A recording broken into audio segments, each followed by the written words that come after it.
Halo semuanya, The Trader here. Di video kali ini kita akan bedah market mingguan ya teman-teman. Cara menentukan bias. Oke. Sebelum saya entry, saya biasanya menentukan arah bias ya teman-teman. Bias itu apa? Itu adalah pandangan market untuk kedepannya lebih besar ya. Atau arah besar market itu mau kemana. Begitu ya teman-teman. Nah, itu yang disebut dengan bias. Bukan untuk tebak-tebakan, bukan juga feeling, bukan juga untuk ikut opini orang lain. Bias itu adalah hasil analisa yang terukur. Di video kali ini kita akan menentukan bias itu bagaimana ya teman-teman. Cara menentukannya bagaimana yang baik dan benar. Nah, di sini kita akan masuk ke materinya. Nah, sebelum kita masuk, untuk teman-teman nih yang belum punya atau sedang mencari komunitas trading untuk sekedar sharing-sharing atau berbagi informasi, di sini kita menyediakan nih teman-teman komunitas trading di mana teman-teman bisa dapatkan berbagai macam akses informasi serta market outlook yang update setiap hari. Nanti teman-teman bisa dapatkan secara gratis ya. Bagaimana sih cara joinnya Bang? Nggak, cara joinnya cukup gampang. Teman-teman cukup klik link yang ada di deskripsi, nanti teman-teman bisa langsung join dan dapatkan aksesnya langsung ke komunitas kita ya. Oke, untuk tidak berlama-lama kita akan masuk langsung ke pembahasannya. Yang pertama tentu saja apa itu bias market ya. Bias bukan berarti saya yakin 100% arah market itu akan naik ataupun turun ya teman-teman. Bias adalah kecenderungan harga ya berdasarkan probabilitas yang lebih tinggi. Contohnya struktur bullish ya, itu kita akan cari peluang untuk buy. Dan jika ada structure bearish, kita akan cari peluang untuk sell ya. Dengan bias yang jelas, saya tidak mudah goyah hanya karena satu candle yang berlawanan. Bias itu seperti kompas, teman-teman. Tanpa kompas, ya, kita mudah tersesat di time frame yang kecil. Jadi fungsi bias itu adalah pandangan besar ya, atau garis besar harga itu akan kemana hari ini. Begitu. Dan juga contohnya cukup sederhana ya kalau kita lihat pada chart. Contohnya cukup sederhana kita lihat pada chart ya teman-teman. Di sini kita pakai daily time frame di XAU USD. Nah, di sini teman-teman bisa tarik saja garis trend line ya. Nah, ini kalau kita lihat untuk XAU USD ini kan masih cukup bullish ya teman-teman. Masih cukup bullish untuk XAU USD. Nah, di sini kita bisa lihat nih, ya kan? Masih sangat bullish. Kita turun untuk H4 ya. Sebenarnya untuk daily time frame dan H4 itu sudah menggambarkan arah bias itu kemana ya. Jika teman-teman scalping atau intraday, kalau swing itu di time frame yang lebih tinggi lagi begitu. Nah, cara sederhananya seperti itu teman-teman. Lihat strukturnya kan, dia memiliki high low, dan ini kalau kita lihat masih secara garis besar udah kelihatan banget arah biasnya kemana. Dan kita turun ke H4 ya. Nah, begini ya, walaupun sempat di sini kemarin ini kan terjadinya sideways yang cukup membosankan ya. Tapi secara garis besar kita lihat kan teman-teman, dia masih naik, turun walaupun memang turun ya, sempat turun dan ini masih merangkak untuk naik begitu ya. Nah, di sini kita bisa melihat ya teman-teman, ini masih cukup bullish ya untuk XAU, apalagi di sini kan kita lihat dari ranging yang ini sudah di break. Nah, ya. Bukan udah di break ya, walaupun di sini juga kita lihat nih, udah di break juga.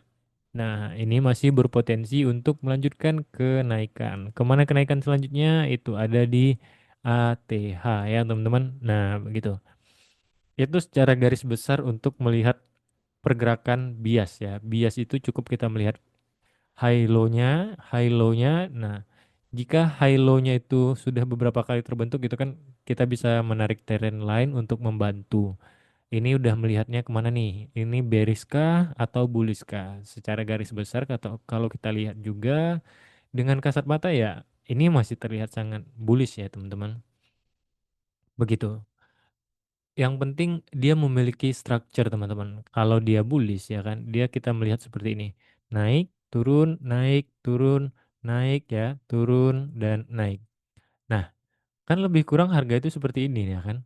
Ya kan? Naik turun naik turun. Nah, itu disebut dengan bias ya. Ini udah arahnya kemana itu kita udah tahu. Nah, ini biasnya apa? Biasnya sedang bullish ya. Walaupun ini ada aksi taking profit tapi biasanya masih bullish, masih jalan begitu. Oke? Nah, itu secara garis besarnya melihat bias itu kemana ya teman-teman. Yang selanjutnya itu adalah mulai dari time frame yang besar ya. Dari time frame yang besar, saya selalu mulai dari time frame yang besar ya, weekly atau daily. Kenapa? Karena time frame kecil itu terlalu banyak noise-nya, teman-teman. Atau gocekannya banyak banget. Nah, langkah pertama itu kita bisa lihat dari structure utamanya.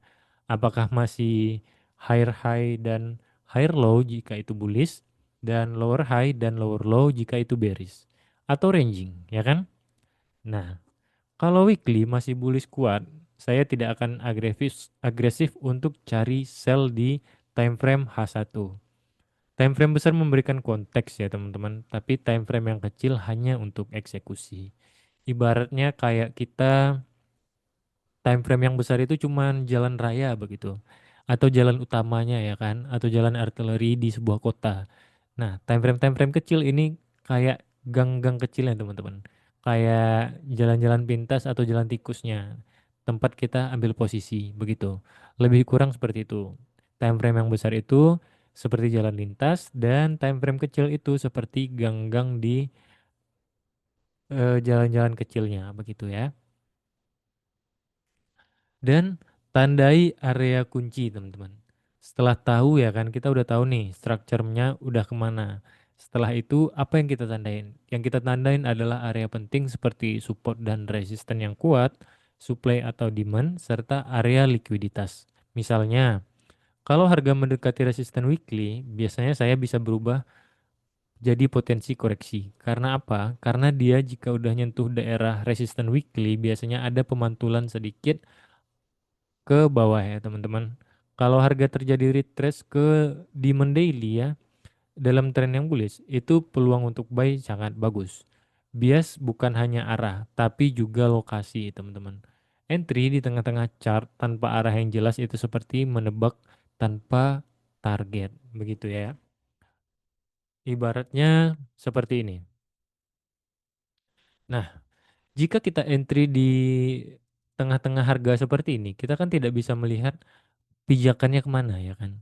Tapi kalau kita turun ya kan, kalau kita besarin lagi ya kan, kita cari arah biasanya kemana ya. Kalau kita tarik trendline ini kan jumpa. Nah, itu fungsinya untuk melihat bias itu kemana teman-teman. Kita bisa tahu titik atau lokasi pemantulannya itu bisa kemana ya kan. Nah, itu gunanya untuk kita melihat bias secara garis besarnya. Ibaratnya mapping atau peta kita lah ya teman-teman. Nah, selanjutnya itu perhatikan faktor fundamental yang cukup besar ya. Saya juga cek kalender ekonomi mingguan ya, teman-teman. Misalnya jika ada NFP atau Fed rate cut decision. Nah, ini juga penting nih. News besar itu biasanya memicu volatilitas yang tinggi. Kalau minggu ini banyak event-event penting, biasnya tetap ada, tapi eksekusi harus lebih hati-hati. Fundamental tidak selalu mengubah structure, teman-teman, tapi bisa mempercepat pergerakan harga itu sendiri. Contohnya kayak gini. Nah, seperti ini, ya kan? Contohnya kemarin deh. Ini kan harga masih sideways ya, teman-teman. Dan tiba-tiba Iran serta Amerika itu kan berperang. Nah, itu membuat harga XAU makin melonjak.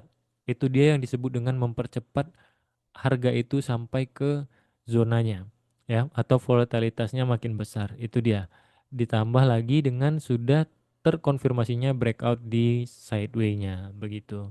Jadi, jika harga seperti ini, tunggu strukturnya yang lebih jelas ya teman-teman.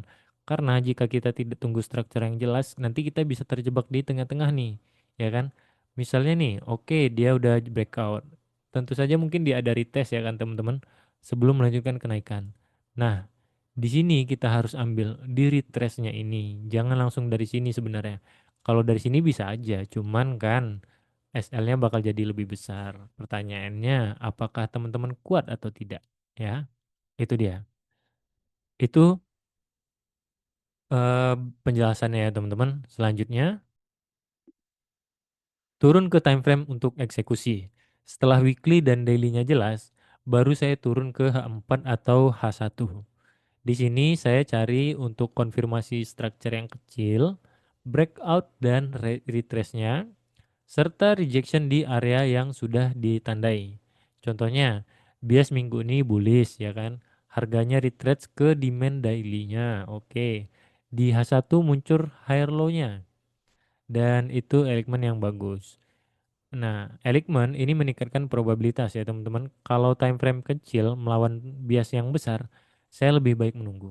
Begitu. Lebih baik kita mengikuti arus aja daripada kita melawan arusnya teman-teman.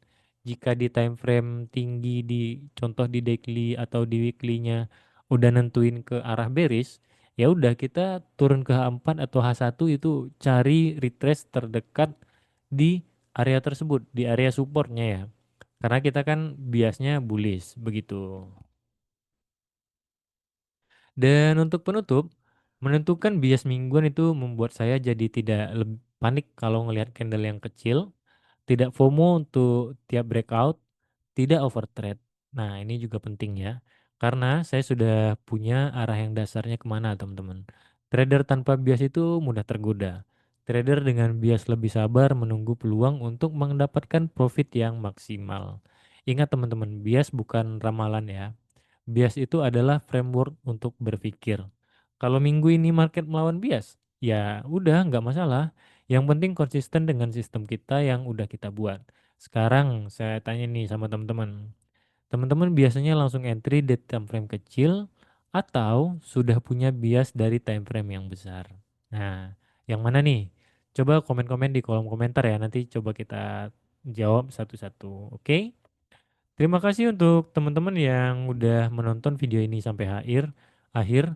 Dan untuk teman-teman yang belum gabung ya atau belum punya komunitas, bisa join ke komunitas kita untuk dapatkan berbagai macam akses informasi serta market outlook yang akan update setiap harinya. Nah, gimana sih cara joinnya, Bang?